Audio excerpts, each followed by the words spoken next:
Berlin defense, and that is really difficult to break down. So maybe I suspect queen's pawn opening.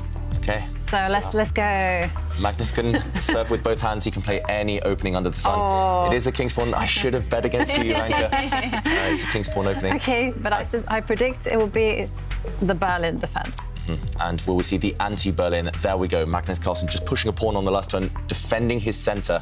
And Magnus, the reason I expected this is because he used this exact opening with success against Hikaru Nakamura earlier in the event. With this opening, Magnus Carlsen beat Nakamura twice.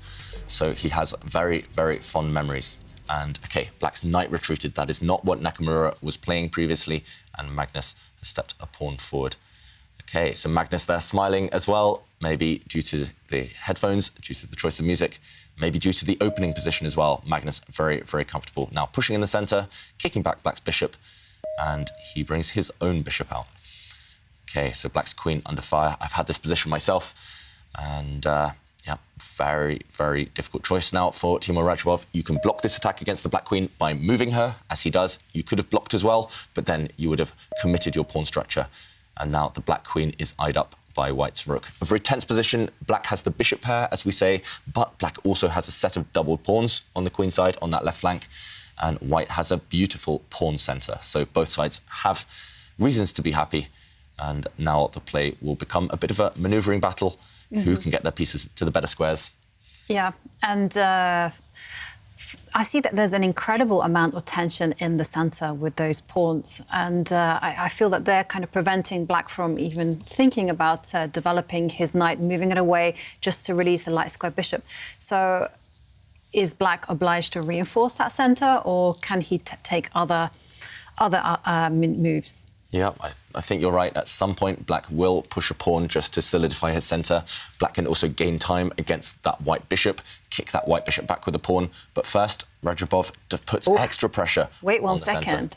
According to my database, new move, but has been studied. In 2021, someone tried the hand in April, March and September. And we actually got a little bit of insight from like the data, the cloud database, which I'm checking right now. And a lot of the top grandmasters have it switched off. But the older generation of grandmasters, they forget to switch it off. So we might be seeing... Where does the mark go for older generation? My generation. Because even I find myself studying chess, and then I look and I'm like, oops, I've been uploading my moves to the cloud. Yeah, and maybe that move has been analysed by one of these players. Maybe they forgot to hide their analysis. They made it available for everyone to see. And either way, this new move has caused Magnus Carlsen to sink into thought. And for Radjabov, that is a positive sign. You definitely don't want your opponent to be blitzing out instantly all of their replies for the first 15, 20 moves. You need to surprise them as early as possible, especially in rapid chess. You need to get them thinking, and you need to get them out of their comfort zone. Meanwhile, Radjabov just gesturing there with his hand. OK, what is he flustered about? Looks like maybe just checking on Magnus Carlsen's webcam, potentially. We saw something flashed there on Radjabov's screen. And, yeah, he will be maybe checking up on Magnus's camera to see whether this new move has surprised the world champion. And, OK, the surprise didn't last for too long. Magnus decided to develop his knight. Very, very sensible. He puts it on the edge of the board. Not a great square, but it's destined for fresher pastures. That white knight will re-centralise itself later on. That white knight may even try to put pressure on Black's dark squared bishop in the centre later on. It just needs one move to leap forward, centralise itself, and then maybe trade itself off. This is a nice manoeuvre, I think, from Magnus Carlsen. It is a nice manoeuvre, and was also considered as one of the most important moves in our cloud database. And there, Black looked at the moves pawn takes pawn, just eliminating the tension in the centre, kicking back the dark squared bishop that White has by pushing forward with the f-pawn, and the second move that was studied in January. OK, pawn takes pawn on the board. OK, so one of the most logical moves, I guess, there from Teimour Radjabov. He had a set of doubled pawns previously on the c-line. So, in general, if you can trade off one of your doubled pawns, if you can rectify, clarify your pawn structure, improve it, then you should go for that. Yeah. So, very sensible from Teimour Radjabov. However, opening up the centre normally favours the side with the better placed pieces. And if you look at black's pieces, a lot of them are at home on the beginning rank. A lot of the black pieces still fast asleep. White's pieces, especially the knights, especially white's bishop, pretty much primed and ready to make a move. And Magnus Carlsen there, just checking out the position. We can see his screen. I don't think he is going to pre-move anything. We've talked about pre-moves in the past. It's not clear exactly what black will do. So, therefore, Magnus won't be trying to save time by clicking any moves in advance. No. We'll just see him at some point relocate his knight from the edge of the board. We might see him click on that next move, bring it towards the centre. Well, there is one pre-move available to him, and that is if black plays actually probably the most critical move, which is bishop takes knight. Yeah. Because after pawn takes bishop, those pawns are doubled, but in compensation, white does have access to two open lines, the B line and the C line. And I was going to ask you about this trade. Good or bad? I wouldn't even consider it, Jovanka. No, it wouldn't even be on my radar, me to be too. honest. It wouldn't be. I mean, I'm so used to it being such a bad move, especially in my lines of the Caro-Kann. I welcome that kind of thing. But in this particular position, you know, it's a little bit different because you have we do have a move, which is the pawn stepping forward, attacking the dark squared bishop. Yep, so white's bishop will step back on this next turn. And there we go. Magnus, he was just hovering the bishop over this square. He has retreated it to the edge of the board. No real hesitance from Magnus there. He just dragged his bishop back and kept it on a safe square. And as Jovanka mentioned, the one pre-move, the one square he could click on is to use the white pawn to recapture his own knight on the left side of the board, just in case black takes it with his bishop. But there we go. Radjabov doesn't consider taking that white knight. In general, it's always a double-edged sword, trying to trade off a bishop for your opponent's knight, especially when things are about to open up. Bishops are usually more valuable, but especially because white's knight is sidelined. Is on the edge, not doing too much. And there we go, Magnus retreating his bishop, putting extra pressure on black's central pawn structure. So Magnus, he's upped the speed over the last few moves, despite encountering that new idea from Teimour Radjabov a few moves ago. Magnus looking in his comfort zone. This is his type of opening. That's why I always advise players, no matter what their level, beginner, club player, even expert level, just to stick with your openings, find new ideas within your openings, because you will be comfortable there. You'll be able to use pattern recognition, even if your opponent surprises you with a new move. And that's what Magnus Carlsen has done so far. And there we go, black's bishop, which was fast asleep, has developed, creating a bit of a pin, some pressure against one of the white knights. So, OK, Magnus, I'm expecting him maybe to decide what to do in the centre with his pawns. Maybe the white queen can move. Lots of choice. And I think this moment, or over the next couple of terms, Magnus will sink into a deeper thought because things are starting to get more critical. No, he doesn't yet, but he gives a check first. Very sensible, getting out of the pin. So black's light square bishop was indirectly trying to harass that white queen. She steps away with gain of time. So in this situation for Radjabov, OK, he moves his king away. Is that like the only thing to do, or could he also have, what do you say, protected it? Or yeah, he could have blocked the check. Was the word I was looking for. Yeah, he could have blocked the check with his own black queen, with his own light squared bishop. Would that also have been sensible, or is this a clear situation? No, you just move away in this situation. That would have been perfectly sensible too. Okay. I think Radjabov just trying to trust his instincts, trying to stay with enough time on the clock as well, because the critical moments will be coming soon. And yeah, it's always difficult to weigh up whether to block a check, because sometimes you gain time if you block, you force the checking piece to run away. But here, I think black's king needed to hide in the corner at some point because it was vulnerable on this diagonal. So he decided, if I've got to put my king in the corner eventually, I might as well do it now.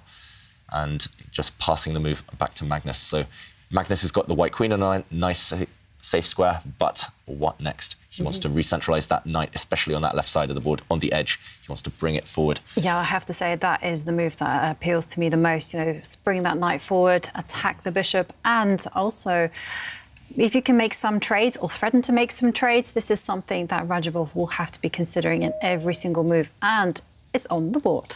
Yep, improving your worst place piece and creating some small mini threats, as you mentioned there, Jovanka. Yeah. What do you think? White's position looking healthy, or do you think black should be fine here? I think white's position is looking amazing. I love White's position. I like it because White has the most active pieces. I mean, and also the much more straightforward plan. The rook that's standing on the left hand corner will move 2 squares and start bearing down on this pawn on the c-line. And not only that, there's an incredible amount of tension on the dark squares in the centre. And I just see that there's no coordination between Radjabov's pieces. Yeah, maybe we can show some of these ideas just to demonstrate why we prefer Magnus Carlsen's position here. His last move actually does come with a little bit of risk because Black can force maybe a concession in White's camp. For example, the first thing we should do is look at forcing moves. Checks and captures. Black has no checks, but this capture is available. He can take knight, and here Magnus has to decide. He cannot actually play the desirable move and take this bishop with his queen. If he does this, then suddenly, whoops, you've lost connection to your knight, and Black's queen would actually win a knight. So the White queen is stuck where she is, but if you take this bishop with a pawn, suddenly the White king is less happy, and long-term as well. These pawns are doubled and potentially weak. So Magnus Carlsen, if he doesn't want to double his own pawns, here he would have to trade even more pieces. He would have to give up this really strong knight, which is putting pressure on Black. He would have to trade it off for a bishop, which was actually a blocked bishop doing nothing. And then he could use the White queen and swing across and safely capture this bishop. Here it's level material. I slightly prefer White right now because White has the pawn centre, and also if Black ever takes White's pawn in the middle, then the bishop comes to life and takes the pawn. But despite the fact that White has this nice pawn centre, it's not the biggest advantage. Black is still pretty solid. Look at these pawns especially. They protect each other and they keep White's bishop out of the game for now. So I think this is what Teimour Radjabov should go for, but either way, it's still slightly difficult for Black. Black still has issues to deal with. For example, this knight, how's he going to find a solid outpost for it later? Also, he needs to connect his rooks and bring his rooks to open files, for example, this one, and to try to activate his pieces. Yeah. I really like the lines that you showed. I have one small, can I just point out, one small tiny thing. So say after bishop takes knight, White were to play pawn takes bishop. I just wanted to point out one small tiny thing, which is that there is a slight danger in the position, and that is that the dark square bishop that White has could get locked out of the game. So can you, if Black were to swap off queens, you need to swap off queens to do this. Black could actually push his pawn forward. Yeah. And let's just show this formation. And that's it. The dark square bishop is in jail. It's never, ever getting out. Yeah, this is actually a very famous formation made popular by former world champion Capablanca, and he won a very nice game once with this pawn structure, and the White bishop essentially was dead. There was no way you can ever get it outside of its pawns. For example, if you push your own pawn forward, retreat it, where do you go next? And if you can't break through this Black pawn in the centre, then that bishop is basically just a big pawn. It's not even worth 3 points. And yeah, this is a very instructive idea that Radjabov might well try to aim for later on. So, OK, critical moment. He has indeed taken the White knight, and Magnus does take back. And he takes back with a pawn. OK, so this idea that we just highlighted could be something that Radjabov uses later on in the game. It's too risky to do it now because you're pushing a pawn in front of the king. So you should do it when the king is safe, and that is when the queens are off the board. Yeah. So we now know long-term what Radjabov wants to aim for. He wants to get these queens off the board, and then he later wants to trap this White bishop within a wall of pawns. Meanwhile, Magnus Carlsen, the reason he took that pawn happily is because he believes that he can keep the queens on and that he can just centralise his rooks and start opening things up and making the bishop a strong piece if he can. So, OK, real battle of strategies here, of ideologies. But the White king, that is a little bit vulnerable right now. That is also a little bit vulnerable. So there's a lot of risk to the situation, as David highlighted. So the strategical risk, and there's also the vulnerability of the White king at stake. Yeah. And, wow, now it's going to be really interesting to see how Radjabov tries to utilise these things. Yeah, I think White will be trying to play dynamically, try to speed up the play, try to open things up as quickly as possible. Radjabov, for him, it's more about control, getting those queens off, just maybe erecting that type of pawn structure that Jovanka was showing, just to lock down the position. So here, yeah, Radjabov it is usually more difficult actually to find those kind of grippy moves where you have to just slowly take the time out to create a bind, slowly protect everything. It's easier to find attacking moves or direct moves. That's why Magnus Carlsen is up on the clock so much already, 6-minute time advantage, and also just with the style of position, his moves are maybe more natural and quicker to pick. Yeah, and whilst Radjabov is thinking about what he's going to play, I just want to share with you some of our Quiz of the Day answers. We are asking what would be a cool new chess variant. And Ash Tush says 3D chess. Ooh, and yes, there you see Sheldon from The Big Bang. And Evie Freebird says, how about archery chess? Oh. Every time you lose a piece, you get it back if you manage to hit the bullseye. I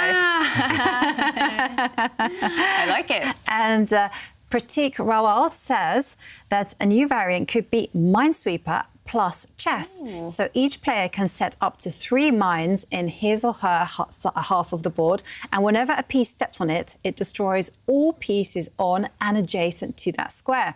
So that's a total of 9 squares. Ooh, that could be a very fast game, I feel. Yeah. Totally. Pieces would just hoover off. Yeah, and, well, Radjabov is really taking your idea of control very seriously because he's moved his rook to the centre, and as does Magnus. It's all, I mean, this is in a nutshell. What the 2 rooks are doing is basically what black has to do and what white has to do. White has to put the pressure on.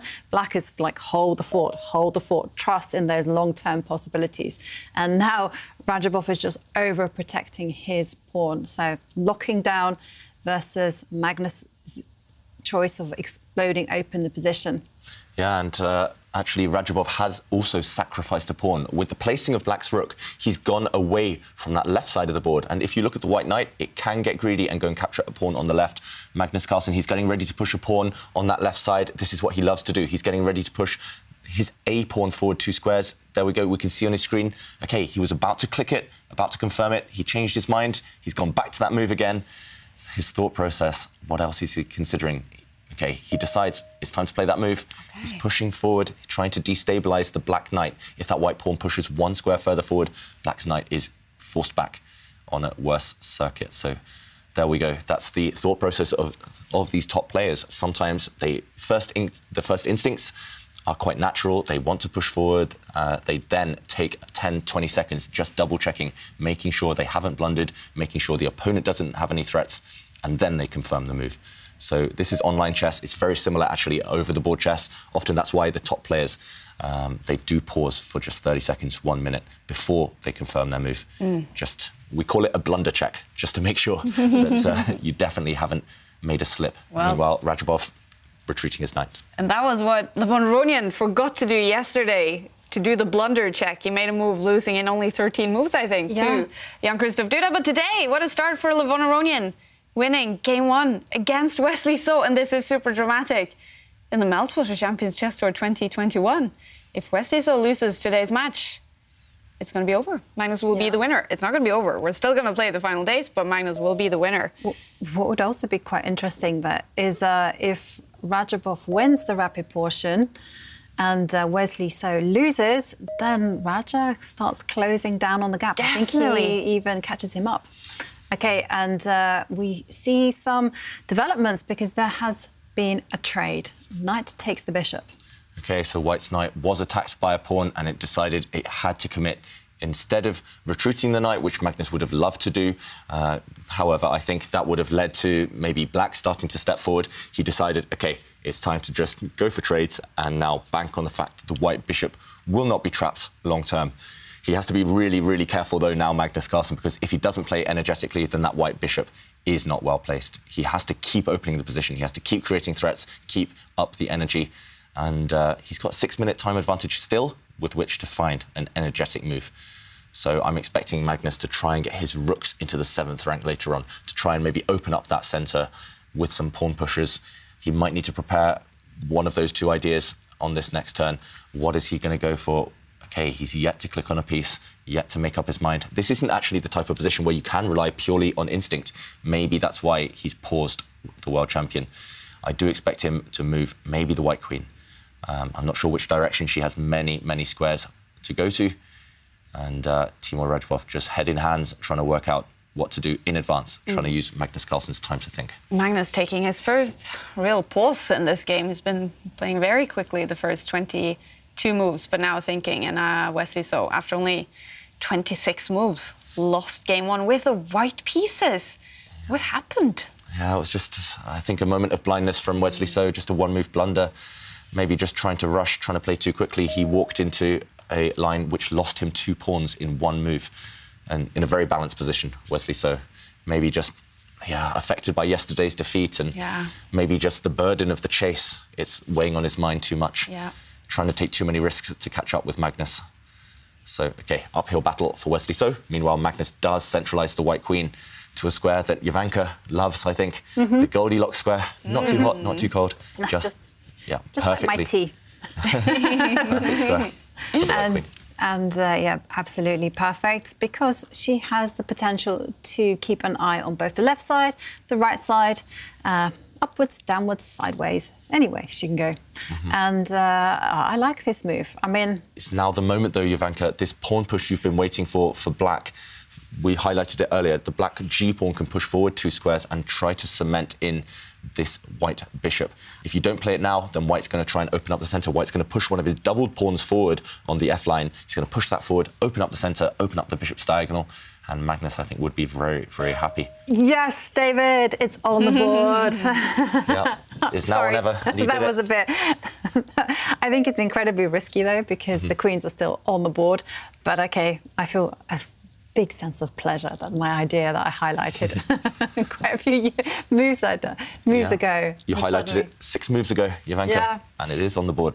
And yes, and now the white rook has moved itself 2 squares forward and getting ready for the second rook to come in and align itself along the C line. So the goal is to zoom up with the rooks to the 7th rank. Yeah. So white just getting ready to improve his rooks. The problem for black is, despite him having the perfect pawn structure, his pieces aren't great. If you look at the black rooks, they're staring at their own pawns. If you look at black's knight, it cannot actually really move anywhere safe. If it does move to a dark square, then look at the diagonal of white's queen. So the black knight is pretty much stuck. It's paralysed. And Teimour Radjabov, unless he can improve his pieces over the next 3 or 4 turns, Magnus will create some serious, serious threats. He will infiltrate into the black half with the white rooks, and it might be disaster. So, OK, black's queen steps back. Look at those black pieces, all on their starting rank. But Magnus ignores that black queen's threat against a pawn. OK, Magnus, what does he have in mind? He just wants to bring the white rooks into the game. But he's dropped a pawn. The black queen can now zoom out to that left side, and she's taken a pawn. OK, Magnus not caring, not being materialistic here. He's given up a pawn in order to get his rooks to that dream 7th rank. There are a couple of pawns maybe in the eye line of that rook. Magnus now really trying to up the pressure. I think he's got one eye on the clock as well, Magnus Carlsen. He knows that with 4 minutes, with this passive position for black's pieces, it's going to be difficult to defend against a direct attack. The bar likes it. Playing a little bit like Alpha Zero, then, if it's not being materialistic. Yeah. And is he taking space? He is taking space. Controlling squares. He's controlling squares, and he's controlling the 7th row. Moves that kind of appeal to me would be to push my H-pawn 2 squares forward. It's slightly long-winded, but I just want to open even more lines towards the king. OK, so push white's H-pawn forward. Yeah, white's H-pawn, yeah. So it's black's turn first, but white can later push his H-pawn forward. If you can open any avenues of attack towards the black king, you will simply win. You will simply checkmate that black king. I think another plan is to simply sidestep that white rook. For example, there is a pawn up for grabs next to it. If white does get the time to take the pawn, then he's also created another square for his other rook to join on the 7th rank. Imagine if the 2 white rooks team up together on the 7th rank.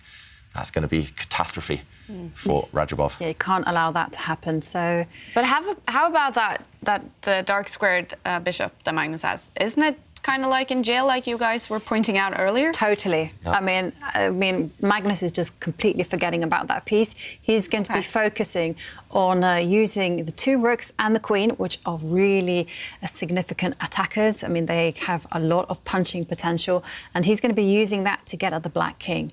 So all the long-term advantage is with Radjabov. If Radjabov can survive this, then he will have very good winning chances. Yeah. If the queens come off, then white will live to regret allowing his bishop to be caught in this cage. But while the queens remain, it's all about the black king.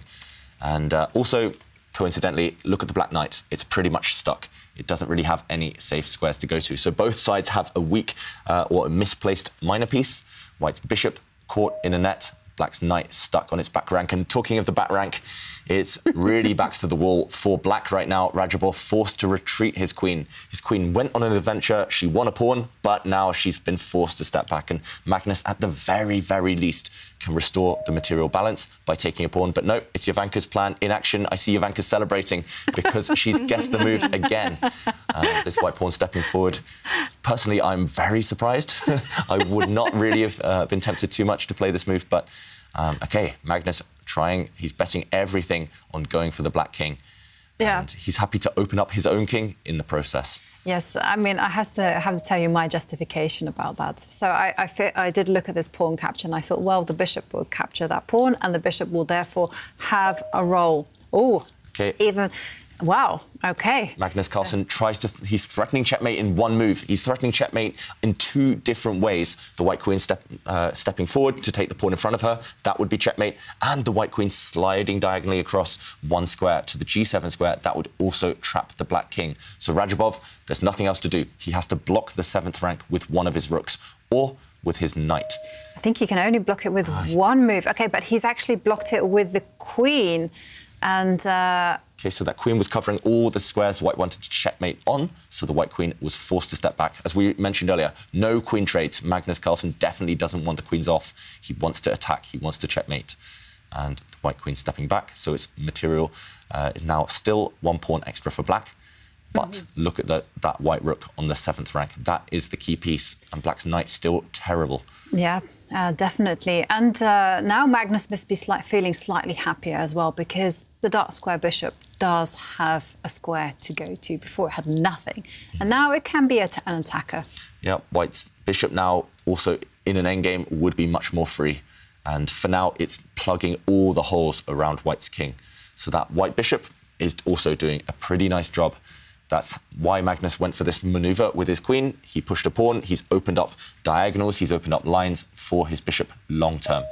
And Radjabov, I was saying how bad his knight was. His knight now trying to find a better avenue, a more active square. It previously couldn't use the square because white's queen kept that square eyed up indirectly, but Radjabov taking the opportunity to activate his knight. And I have a feeling Magnus maybe... He's going to get greedy, right? OK.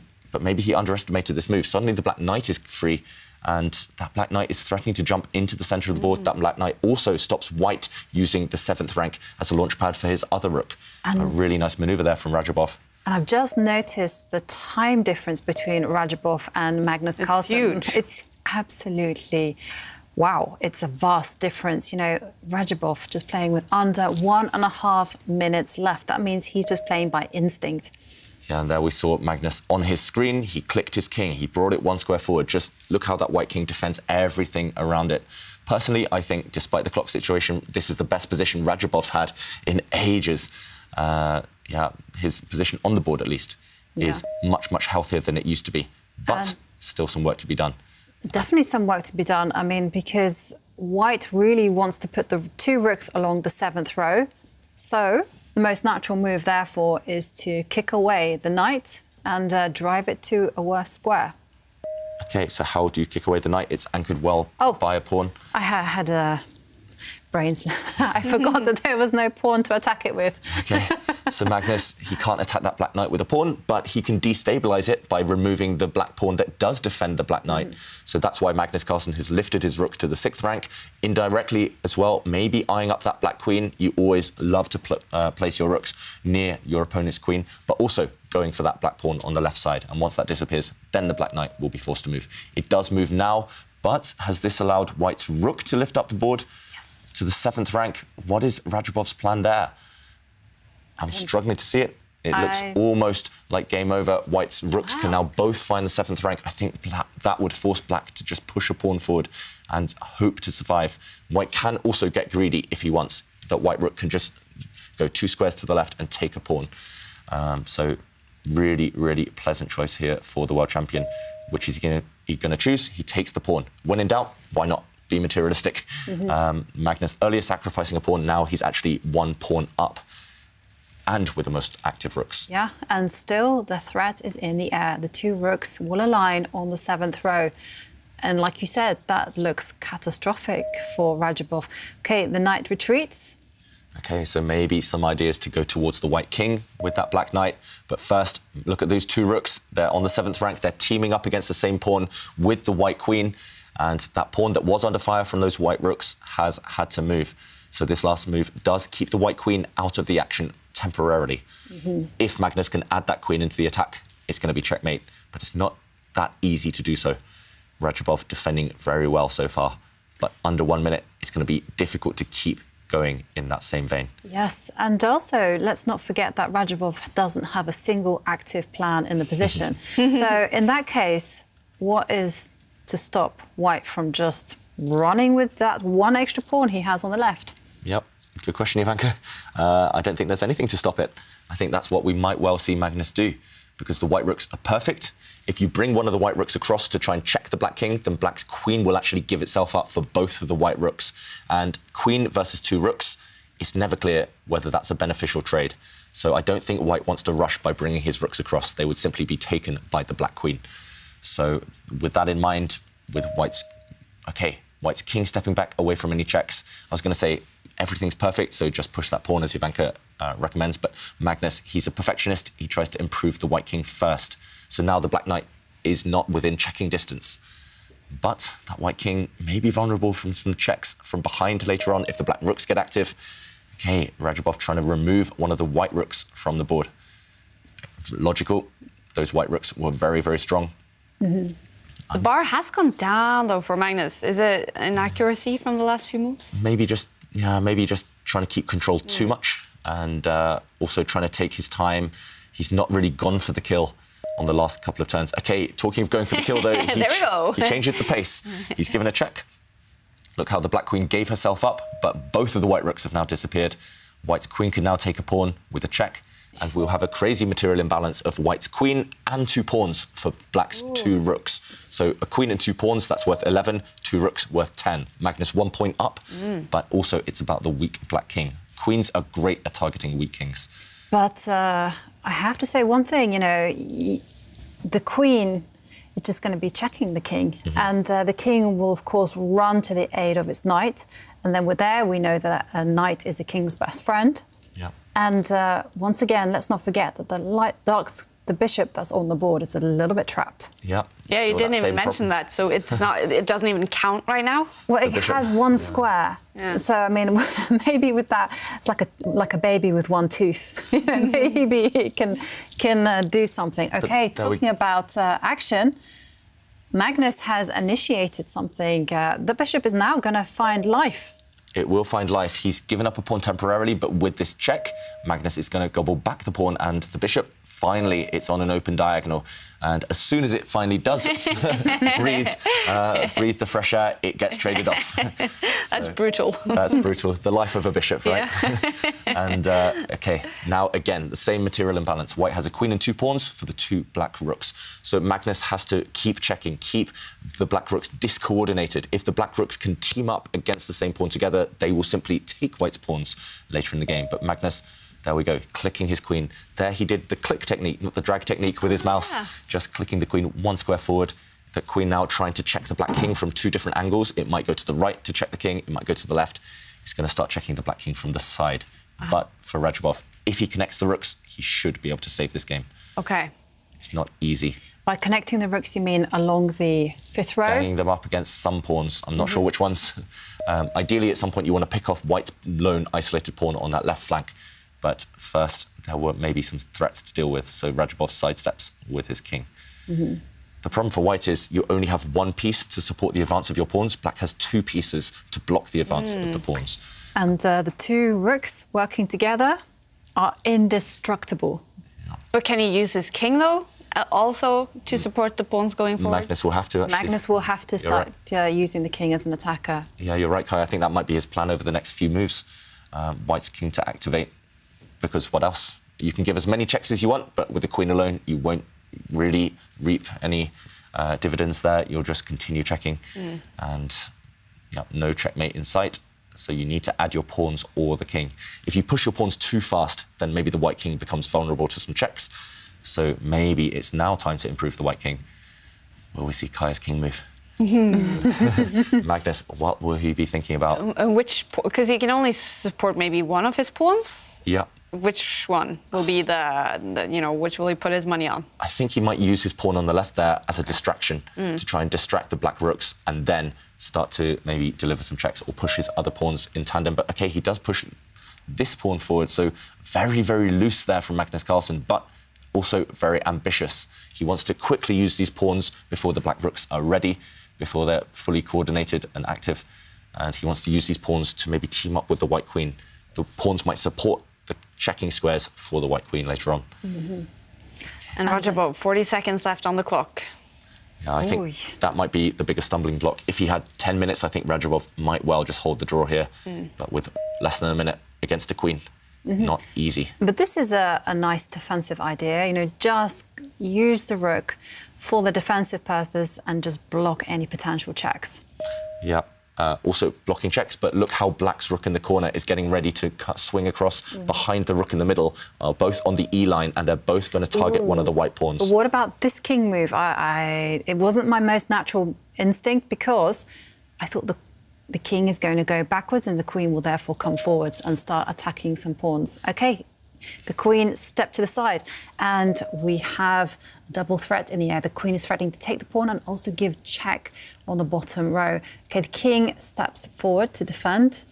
Yep, so black's king keeping all the pawns intact. White setting a trap here, pushing a pawn forward. Black cannot take that pawn with his own pawn because the white queen would then be able to go up on the diagonal and take the black rook. So that black pawn is actually pinned. It cannot move. Radjabov has to defend it with one of his rooks.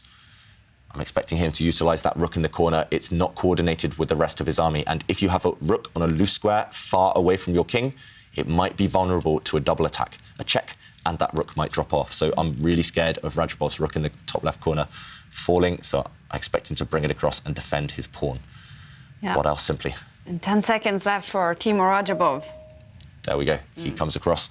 Now he's linked up all of his pieces, but still slightly stuck for black. The black pawn still pinned. I'm expecting the white king now to join in the action, take a step forward.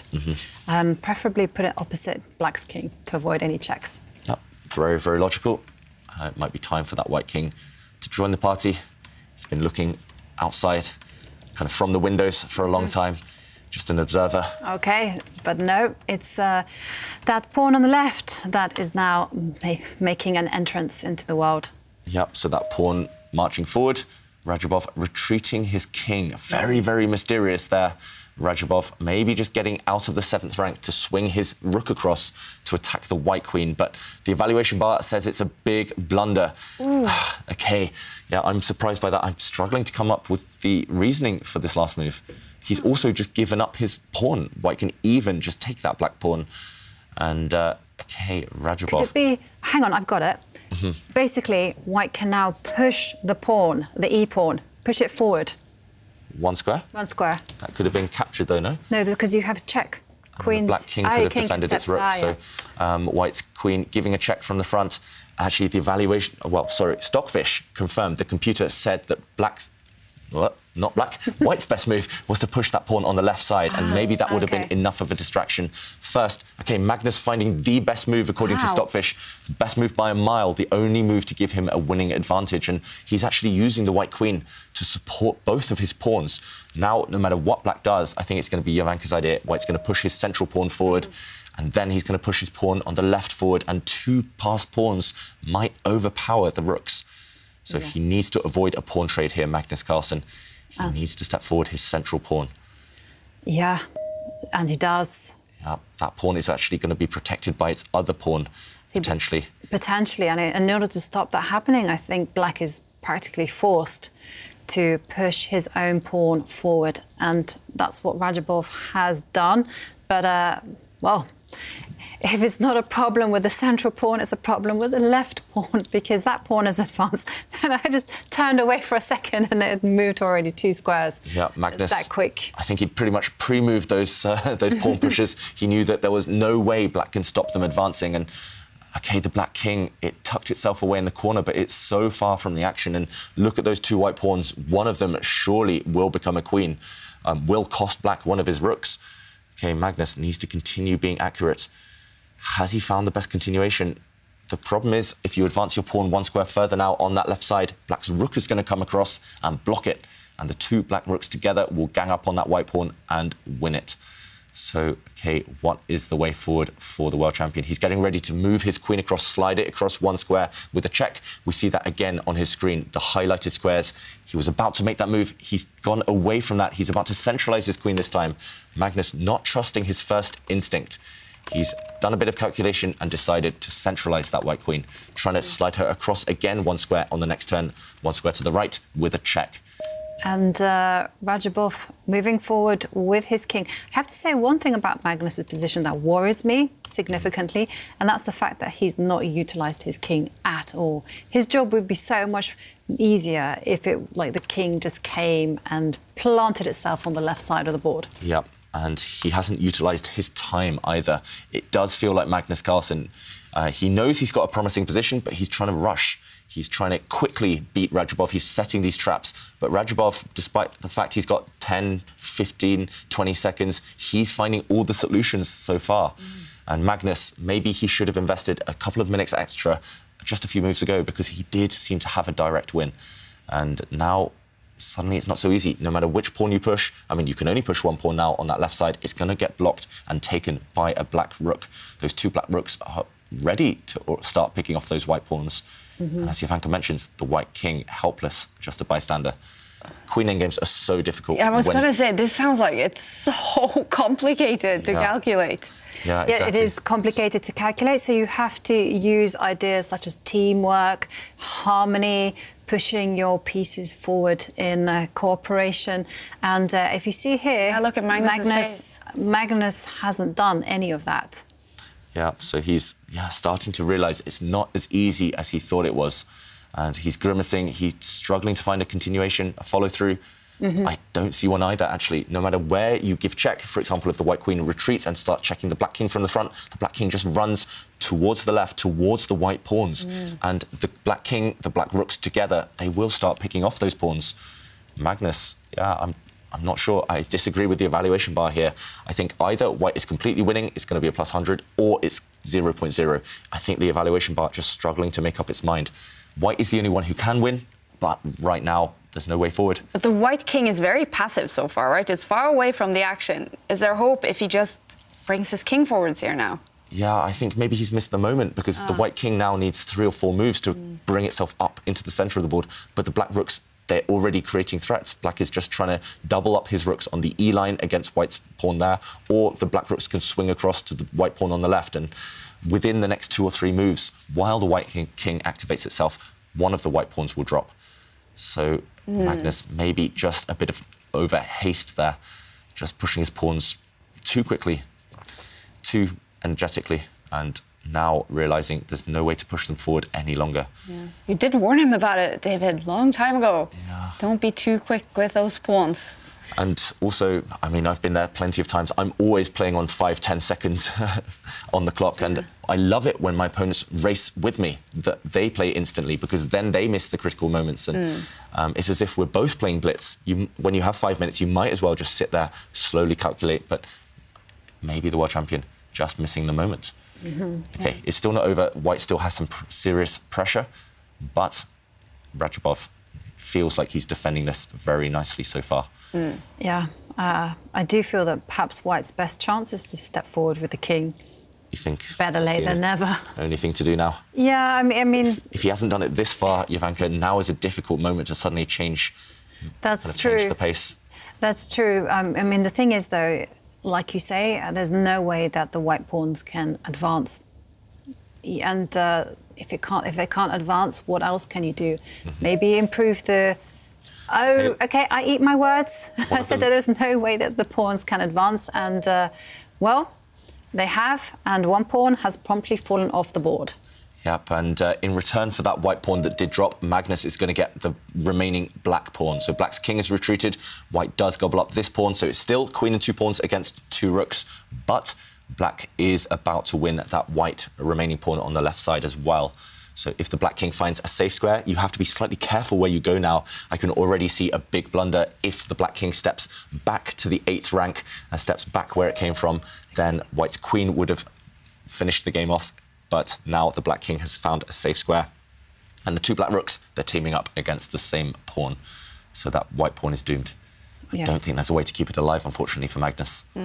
No, I don't think there's a way to improve the queen by giving a few checks here and there, because the black king, as long as it finds the safest position, the position will be fine. The 2 rooks will be immune. That's a really nice move, though, I must say, from Radjabov, just bringing his king into the centre of the board. It's rare for the king to be safest in the middle, kind of just out there in the open, leading the army from the front, but that was the only safe square, pretty much, and he found it. So now white's queen stepping back. Magnus still trying to force Radjabov to walk this tightrope.